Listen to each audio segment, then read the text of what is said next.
আমাদের আজকের নিবেদন বিভূতিভূষণ বন্দ্যোপাধ্যায়ের গল্প একটি কোঠা বাড়ির ইতিহাস। সন 1240 সাল, সকালবেলা। কাল দোল পূর্ণিমা। কালীপদ চৌধুরী ব্যস্ত হইয়া উঠিয়াছেন। খই দই খাইয়া তিনি এখনই রওনা হইবেন। অক্ষয় মিস্ত্রিকে ডাকিয়া আনিয়া কোঠাঘরের আনুমানিক ব্যয় ঠিক করিতে হইবে। রামতারণ বাড়ুজ্যে কৃষ্ণনগর কোর্টের নকল নবিশ। গ্রামে অগাধ পয়সা প্রতিপত্তি। 2 পয়সা করিয়াছেন, গোলাপালা জমিজমাও করিয়াছেন। ছুটিতে রামতারণ বাড়ি আসিয়াছেন। চণ্ডীমণ্ডপে বসিয়া তামাক টানিতেছেন সকালবেলা। কালীপদ চৌধুরীকে দেখিয়া কহিলেন, কোথায় চললে হে? আগে কাকা, অক্ষয় মিস্ত্রিকে একবার ডাকতে যাচ্ছি। কেন, অক্ষয় মিস্ত্রিকে কি হবে তোমার?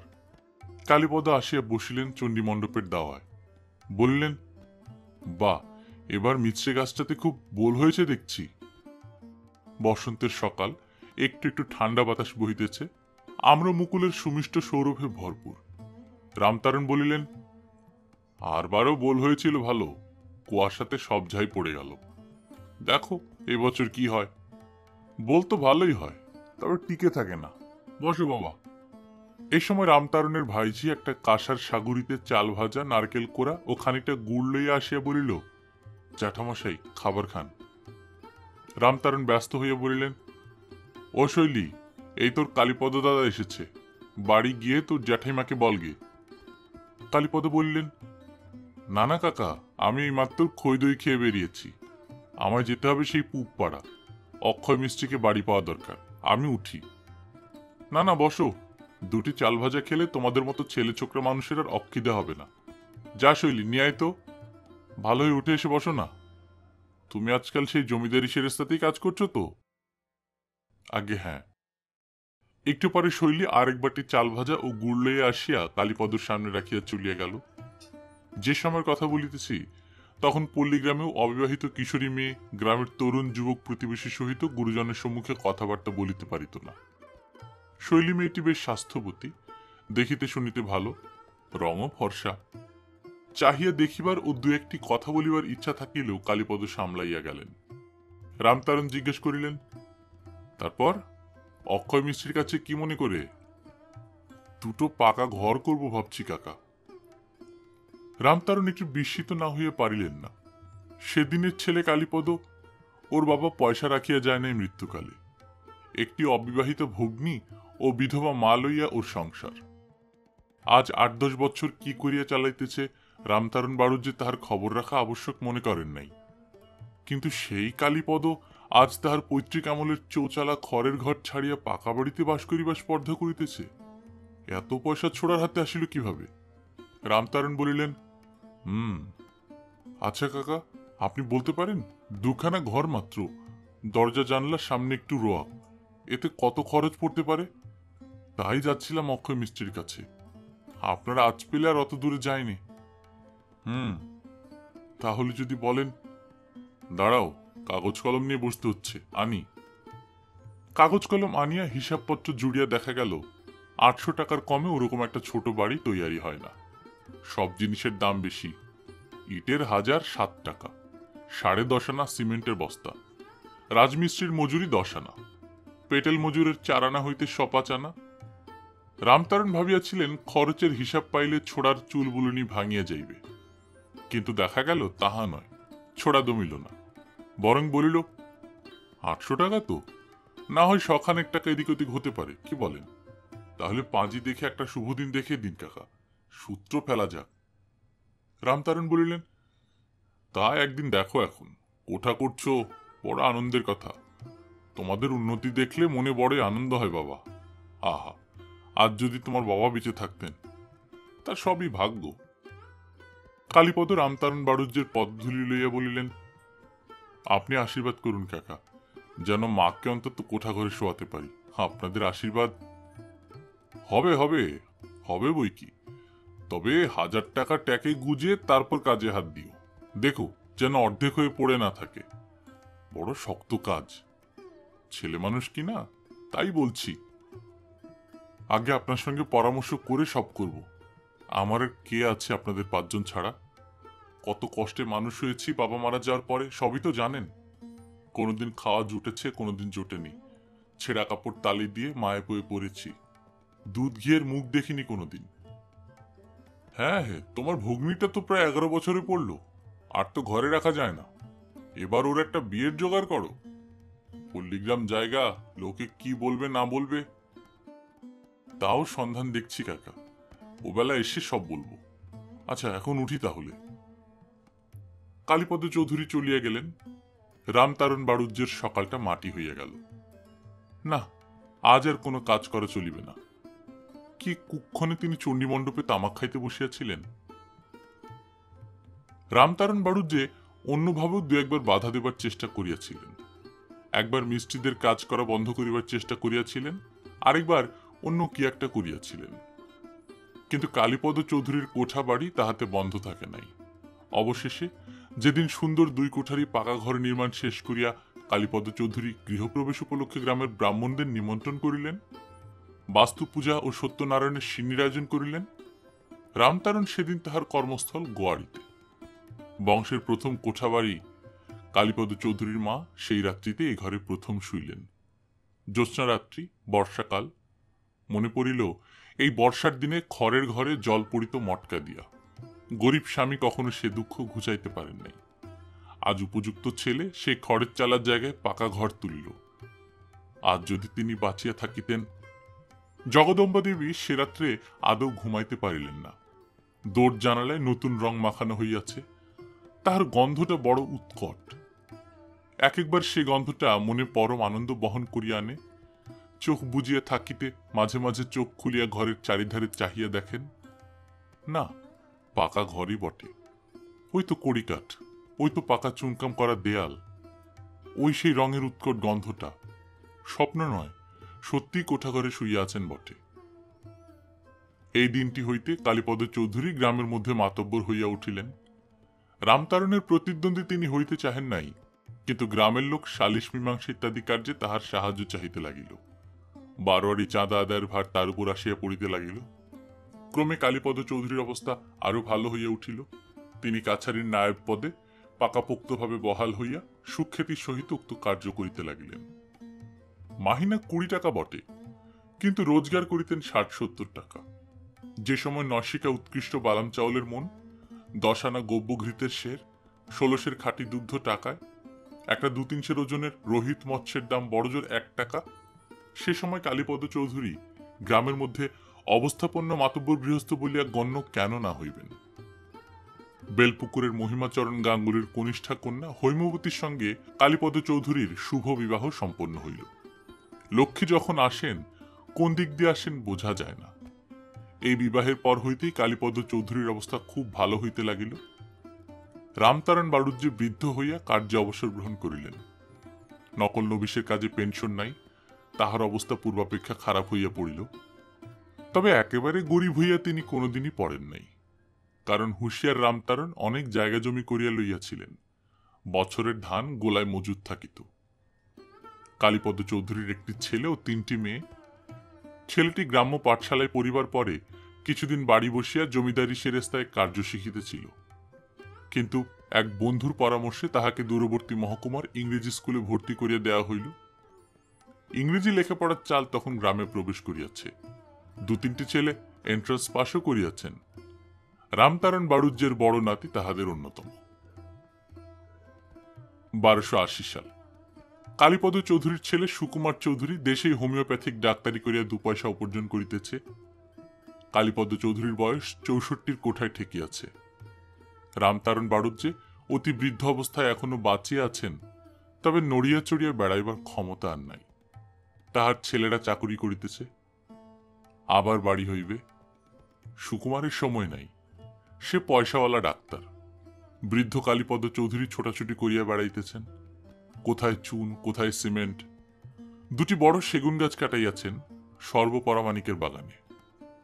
মুর্শিদাবাদ হইতে করাত টানিবার মিস্ত্রি ও সুতোর মিস্ত্রি আনাইয়া সেই বাগানে কাঠ চেরাই ও দরজা জানলা করিবর্গা ইত্যাদি তৈরি হইতেছে। ছেলে বাড়ি দোতলা করিবে, পুজোর দালান তৈরি করিবে, পুকুর কাটাইবে। বৃদ্ধের উৎসাহের সীমা নাই। অতি বৃদ্ধ রামতারণ বলিলেন, কে? কাকা, আমি কালীপদ। এসো এসো বাবা, কি মনে করে? শুনলাম আপনি নাকি কখানা পুরনো কড়ি বিক্রি করবেন। কার বাড়ি? আগে বাড়ি না, কড়ি, ঘরের কড়ি বিক্রি আছে শুনলাম আপনার এখানে। কেন? সুকুমার বাড়িটা দোতলা করবে, আর বলছে পুজোর দালানটা করবে সঙ্গে সঙ্গে। মহামায়ের কৃপা সবই, যদি তাকে এবার আনা যায়। আর আমার তো এখন গেলেই হয়। আপনাদের কোলে পিঠে মানুষ হলাম, আমরাই বুড়ো হয়ে গেলাম। এখন ওদের সব। নাতি দুটো আছে, ধুলো গুঁড়ো বংশের। আশীর্বাদ করুন যেন ওরা মানুষের বংশের নাম রাখে। বসো বসো বাবা। সুকুমার হীরের টুকরো ছেলে, তা বাড়ি করবে বই কি, দু পয়সা রোজগারও করছে। আর আমার ওই বাদরগুলো দেখো, মানুষ হলো না। পুরনো করে আছে, নিয়ে যাও। সে আমার পৈতৃক আমলের বাড়ির করি। নিয়ে যাও, দর একটা যা হয় ঠিক করে দেব। কালীপদ বিদায় লইলে রামতারণ বাড়ুজ্যে দীর্ঘ নিঃশ্বাস ফেলিলেন। খাইতে পাইত নই কালীপদ চৌধুরী। ওর মা লোকের বাড়ি রাঁধুনির কাজ করিয়া ছেলেকে মানুষ করিয়াছিল, তিনি তো সবই জানেন। আজ তাহার ছেলে দোতলা কোঠা তুলিতেছে, আবার পুজোর দালান তুলিয়া দুর্গোৎসব করিবে বলিয়াও শাসাইয়া গেল। সবই অদৃষ্ট। 3 মাসের মধ্যে সুকুমারদের দোতলা বাড়ি উঠিল বিস্তর ছোটাছুটির পরে। একখানা মনের মতো বাড়ি তুলিতে সোজা হাঙ্গামা নয়। চুন সুরকি ইটকাঠ জোগাড় করিতে এই 3 মাস পিতা পুত্রের সময়ে স্নান হয় নাই, সময়ে আহার হয় নাই। খুব ধুমধামে গৃহপ্রবেশ হইল। রামতারণ বাড়ুজ্যে চিড়ে দইয়ের ফলার করিয়া গেলেন। আবার সেই আশ্বিন মাসে সুকুমারদের বাড়ির প্রথম দুর্গোৎসবে খিচুড়ি মাংস খাইলেন, কবির গান শুনিলেন। পরপর এত আঘাত বোধ হয় অতিবৃদ্ধ রামতারণের সহ্য হইল না। সেই অগ্রহায়ণ শীতকালে প্রথমেই সামান্য দুদিনের জ্বরে তাহার দেহান্ত ঘটিল। সুকুমার পৈতৃক ভিটাতেই দোতলা বাড়ি উঠাইয়াছিল। তাহার পিতা প্রথম যৌবনে সর্বপ্রথম যে একতলা ক্ষুদ্র বাড়িটা তোলেন ভিটাতে, যে বাড়িটা একসময় রামতারণ বাড়ুজ্যের মনে কত ঈর্ষার সঞ্চার করিয়াছিল, সেই বাড়িটার আদর কমিয়া গেল। দোতলা বাড়ির পেছনে সেটা অনাদৃত অবস্থায় জিনিসপত্র রাখিবার ভাড়ার ঘর এবং 2-1 আশ্রিতা দূরসম্পর্কীয় আত্মীয়দের শয়নঘর হিসেবে ব্যবহৃত হইতে লাগিল। হ্যাঁ, কেবল একটি কথা, বাড়িতে সত্যনারায়ণ পূজা ও সিন্নি বিতরণ করা হইলে তাহা ওই পুরনো কোঠা বাড়িতেই হইয়া থাকে। সুকুমার ডাক্তার হিসেবে নাম করিল ভালো। অনেক দূর হইতে লোকে রোগী দেখাইতে আসে। যাহারা আসে তাহারা একবার ডাক্তারবাবুর নতুন দোতলা বাড়ি দেখিয়া যায়। পূজার দালান তো গ্রামে মোটে ওই একটি। দুর্গোৎসব ডাক্তার বাড়ি ছাড়া আর কোথাও হয় না। সুকুমারের 2 সংসার। প্রথম পক্ষের কোনো সন্তানাদি হয় নাই। দ্বিতীয় পক্ষের স্ত্রীর পরপর 4-5টি ছেলেমেয়ে হইল। লোকে যে অনেক সময় গল্প করে, নিঃসন্তানা প্রথমা স্ত্রী স্বামীর বংশ রক্ষার জন্য নিজেই স্বামীর বিবাহের ব্যবস্থা করে, সুকুমারের জীবনে তাহা বাস্তব সত্যে পরিণত হইয়াছে। সুকুমারের প্রথমা স্ত্রী তরুবালা পরমা সুন্দরী। অনেক খুঁজিয়া পাতিয়া কালীপদ চৌধুরী পুত্রের বিবাহ দিয়াছিলেন। বিবাহের পর 10 বছর কাটিয়া গেল, সন্তান সন্ততি বংশে একটিও আসিল না। সুন্দরী তরুবালার রূপ ফাটিয়া পড়িতেছে। খিড়কিতেই কালীপদ শখ করিয়া পুকুর কাটিয়া ঘাট বাঁধাইয়াছিলেন। পুকুর ঘাটে যখন বড় বউ নাহিতে নামে, ঘাট আলো করে রূপে। সেদিন রাত্রে তরুবালা স্বামীকে বলিল, একটা কথা রাখতে হবে। কি কথা? বলো, রাখবে। না শুনে কি করে বলি? তোমার আবার বিয়ে দেব। হ্যাঁ, একটা কথার মতো কথা বটে। একটা কেন, 2টো দাও। ও চালাকি রাখো, মেয়ে দেখে রেখেছি। ছেলেপুলে না হলে বংশ থাকবে কি করে? পয়সা কড়ি রোজগার করছো কার জন্যে? কথাটা সত্যি ভেবে দেখিনি। না, বিয়ে করার দরকার হয়ে পড়েছে দেখছি। তুমি যতই চালাকি করো, আমি কিন্তু জানি বাবার মন খুব খারাপ। বংশে বাতি দিতে কেউ না থাকলে তার মন খারাপ হবারই কথা। এসব তোমার মনের কথা? নিশ্চয়ই। তুমি কি ভাবছো আমি ঠাট্টা করছি? সুকুমার সেবার কথাটা যতই ঠাট্টা করিয়া উড়াইয়া দিক, অবশেষে পুনর্বার বিবাহ তাহাকে করিতেই হইল। দ্বিতীয় স্ত্রীর নাম নীরজা সুন্দরী। দেখিতে নিতান্ত মন্দ নয়, বেশ স্বাস্থ্যবতী এবং শান্ত স্বভাব। বিবাহের 3 বছর পরে একটি কন্যা এবং আরো 2 বছর পরে একটি পুত্র সন্তান জন্মগ্রহণ করিয়া ডাক্তার বাড়ি আলো করিল। তরুবালা সর্বদাই দোতলার ঘরে ছেলেটি লইয়া বসিয়া থাকে। কেহ আসলে গর্বের সঙ্গে বলে, এই দেখো পিসি, আমার ছেলে। একবার একটি মন্থরা জুটিয়াছিল। সেই বুড়ি পাশের বাড়ির শ্যামাপদ বাড়ুজ্যের মা। বড়লোকের বউ তরুবালার খোসামত করিয়া কখনো দুধ, কখনো পাটালি, কখনো একখানা নতুন কাপড়, কখনো এক কাঠা সোনামুগের ডাল হাতড়াইয়া যাইত। সেদিন তরুবালা অমন বলিতেই বুড়ি বলিল, আহা, বড় বৌমার যা কাণ্ড। তরুবালা বলিল, কেন খুড়িমা, সতীনপুর দেখা পেয়েছ, নিজের ছেলের স্বাদ তো পেলে না। আহা মা, দুধের স্বাদ কি গোলে মেটে? কেন? আহা মা, তোমার মুখের দিকে চেলে কষ্ট হয়। কথায় বলে সতীন কাটা। তার খোকা, তোমার তাতে কি? বড় হয়ে কি ও তোমাকে ভালো চোখে দেখবে? এই দিন হইতে তরুবালা তাহাকে এড়াইয়া চলিত। ক্রমে নীরজ সুন্দরী আরো 3টি পুত্র সন্তানের জননী হইল। কনিষ্ঠ পুত্রটি লেখাপড়ায় ভালো হইয়া উঠিল। সব পরীক্ষায় বৃত্তি পায়, সব বিষয়ে সমান জানে শোনে।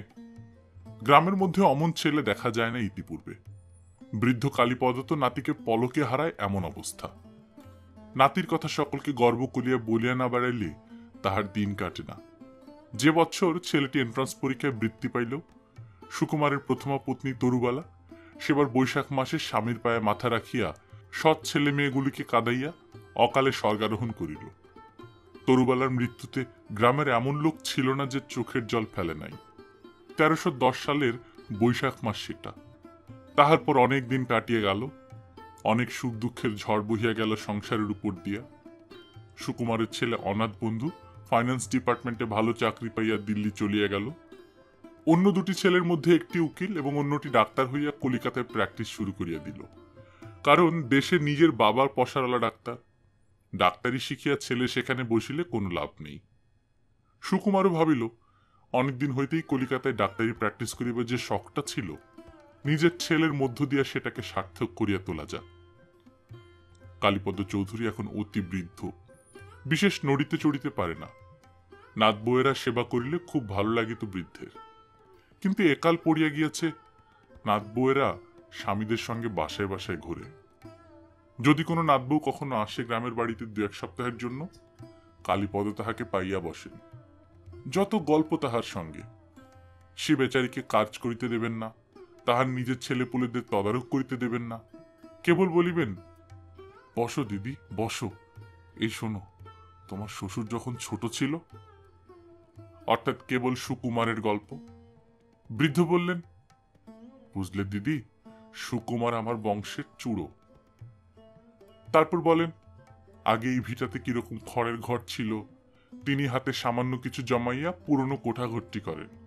2 কুঠরি, ছোট্ট বারান্দা। সে কি আনন্দ উৎসাহের দিনই গিয়াছে। চিরদিনের খড়ের ঘর ঘুচাইয়া প্রথম পাকা বাড়ি করার আনন্দ। গ্রামের লোকের চোখে প্রথম বড় হওয়া, অনেক লোকের প্রশংসা, অনেক লোকের ঈর্ষা অর্জন করা। জীবনে একটা কিছু করা হইলেই প্রথম। বংশের প্রথম কোঠা বাড়ি। তোমার দিদি শাশুড়ি, বুঝলে, আজ যদি বেঁচে থাকতো। নাতবউ ঠাট্টা করিয়া বলে, কোন পক্ষের কথা বলছেন দাদু? আপনাদের সময় তো নাকি? ও, সে আবার কি? ও হ্যাঁ, তাতে এক পক্ষই ছিল, এখন এই আরেক পক্ষ হয়েছে, এমন টুকটুকে। বলিয়া নাতবউয়ের গাল টিপিয়া দেন। নাতবউ বলে, ও দাদু, এবার চলুন, আপনাকে বাসায় নিয়ে যাব। না দিদি, সে বয়স কি আর আছে? এখন গাড়িতে উঠতে নামতে ভয় হয়। তারপর অনেক বছর কাটিয়া গেল। 1340 সাল। স্বর্গত কালীপদ চৌধুরীর পুত্র অনাথ বন্ধু এখন ফাইন্যান্স ডিপার্টমেন্টে বড় চাকুরে। পেনশন লইবার সময় এখনো হয় নাই, তবে খুব বেশি দেরিও নাই। বড় ছেলেটি ডেপুটি ম্যাজিস্ট্রেট, অন্য দুটি ছেলে এখনো ছাত্র। অনাথ বন্ধুর পিতা সুকুমার এখন বৃদ্ধ। ছেলেরা এখন তাহাকে আর ডাক্তারি করিতে দেয় না। লেক রোডের ধারে হাল ফ্যাশনের তেতলা বাড়ি সম্প্রতি শেষ হইয়াছে। 2 ছেলের নামে পাশে কয়েক কাঠা জমি আগেই অনাথ বন্ধু কিনিয়া রাখিয়াছিলেন, আজ বছর 10 আগে, এক দালাল বন্ধুর সাহায্যে। গৃহপ্রবেশের দিন অনেক বড় বড় চাকুরে, এমনকি কয়েকজন সাহেব শুভ নিমন্ত্রিত হইয়া আসিলেন। খাওয়া দাওয়ার ব্যবস্থা ভালোই হইল। অনাথ বন্ধুর প্রতিজ্ঞা ছিল, কলিকাতায় বাড়ি না করিয়া বড় ছেলের বিবাহ দিবেন না, নতুবা বিশ্ববিদ্যালয়ের কৃতি ছাত্র ও ডেপুটি ম্যাজিস্ট্রেট পুত্রের বিবাহের সম্বন্ধ কত বড় বড় ঘর হইতে আসিতেছিল। এবার বাদুরবাগানের বিখ্যাত গাঙ্গুলি পরিবারের মেয়ের সহিত শুভদিনে পুত্রের বিবাহ দিয়া অনাথ বন্ধু হাপ ছাড়িয়া বাঁচিলেন। বৃদ্ধ সুকুমার ডাক্তার এই উপলক্ষে দেশের বাড়ি হইতে সেই যে কলিকাতার বাড়িতে আসিয়াছিলেন আর ফিরিয়া যান নাই। ছেলেরা যাইতে দেয় নাই। নববিবাহিত পুত্র অরুণ বলিল, কেমন বাড়ি হয়েছে দাদু? বৃদ্ধ সুকুমার বলিলেন, বেশ হয়েছে, চমৎকার। আর তুমি কিন্তু দেশে ফিরো না, সেখানে মশা ম্যালেরিয়া। তা বটে, তবেটা আবার কি শুনি? চলো আমার সঙ্গে সেখানে, শীতলক্ষা নদীর ধারে চমৎকার কোয়ার্টার্স। বেশ বেশ। হ্যাঁ দাদু, হাকিমি করে এসে সন্ধ্যাবেলা এতদিন কি করতিস? আজ না হয় নাত বউ হলো। কেন? পাশেই টেনিস কোর্ট, জেলখানার পাশেই। সরকারি doctor Khurshed Ali, second officer circle officer Dutta, jute officer Abdul Sofan, সবাই টেনিস খেলি। তোমার নাত বইয়ের অভাব অনুভূত হয়নি একদিনও। চলো দাদু আমার সঙ্গে। দাদু, গা ছেড়ে যেতে ইচ্ছে করে না। ওই গায়ে বাবা যেদিন খড়ের বাড়ি ঘুচিয়ে প্রথম দুটি মাত্র পাকা কুঠুরি তুললেন, সেদিনের আনন্দ ওই ভিটে মাটির বুকে লেখা আছে। বংশের প্রথম কোঠাঘর, কত কষ্টের কত আনন্দের জিনিস। ওই ভিটেতে আমার প্রথমা স্ত্রী, তোমার বড় ঠাকুমা। এই সময় অরুণের ভাই তরুণ আসে ডাকিল, দাদা উপরে যাও, টেলিফোনে কে ডাকছে। 1350 সাল। স্বর্গত সুকুমার চৌধুরীর গ্রামের ভিটা বনে জঙ্গলে ঢাকিয়া গিয়াছে। দোতলা কোঠার দেয়ালে বড় বড় ডুমুর ও অশ্বত্থ বৃক্ষ। লোকে বলে ডাক্তারের ভিটায় দিন মানে বাঘ লুকাইয়া থাকিতে পারে। গত 8 বছর এই ভিটায় পুত্র ও নাতিরা কেহই আসে নাই। জানালা দরজা অনেকগুলি লোকে খুলিয়া লইয়া গিয়াছে। স্বর্গত কালীপদ চৌধুরীর তৈরি প্রথম আমলের সেই একতলা বাড়ির ছাদ কয়েক বছর বর্ষার জল খাইয়া ধসিয়া পড়িয়া গিয়াছে। জীর্ণ দেয়াল দাঁড়াইয়াছে মাত্র। সাপের ভয়ে আজকাল ডাক্তারের ভিটার ত্রিসীমানা কেহ মারায় না। আপনারা শুনছিলেন বিভূতিভূষণ বন্দ্যোপাধ্যায়ের গল্প একটি কোঠা বাড়ির ইতিহাস। আপনারা যারা নিয়মিত ছোট গল্প শুনতে চান তারা এই চ্যানেলটি সাবস্ক্রাইব করে ফেলবেন। আশা করছি আমাদের সামনের নিবেদনগুলো আপনাদের ভালো লাগবে।